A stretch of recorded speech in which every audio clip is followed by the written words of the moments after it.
करता था ए लोकोनी तकलीफ तो दूर थई तो पोते महात्मानुं जीवन बगड्युं। पेली नजर ज्यां पड़ीने नजर दोष थयो अने एमणे बोरनी अंदर एमनो आत्मा गयो। एमनी गति एवी थई के बोर અહીંથી એમનો જીવ છૂટ્યો અને તાળવે અટવાઈ રહ્યો।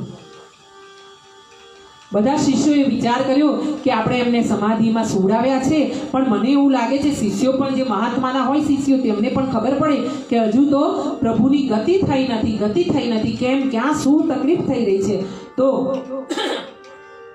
એક મારા જેવો હોશિયાર હશે શિષ્ય, એણે પોતાના મહાત્માની નજરમાં નજર મેળવી એટલે નજરનું જોયું કે આમથી નજર જાય છે ને ત્યાં સુધી નજર મહાત્માની જાય છે સમાધિમાં। તો એમણે જોયું કે દૂર એક બોરડીનું ઝાડ છે, એ ઝાડ આગળ જઈને જોયું કે એમાં એક મધાનું લાલ કલરનું લાલ ઘૂમ બોરડીનું બોર પાકી ગયું છે। એમણે બોરડીનું બોર તોડ્યું અને મહાત્માની સામે લાવીને એને ખોલ્યું, જોયું તો અંદર મહાત્મા કીડો બનીને બેઠા હતા। विचार करो अंते गति क्या थी। हाँ समझी सके एने वंदन छे भाई।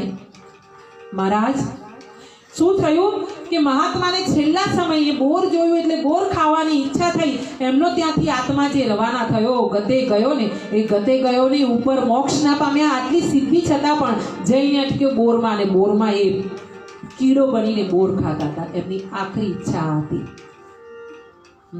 એટલે છેલ્લા સમયે તમે ઈચ્છા કરો ને તો એવી ઈચ્છા કરો કે જિંદગી ભર રામનું નામ લો, તો જતી વખતે પણ રામ નામ લેવાય।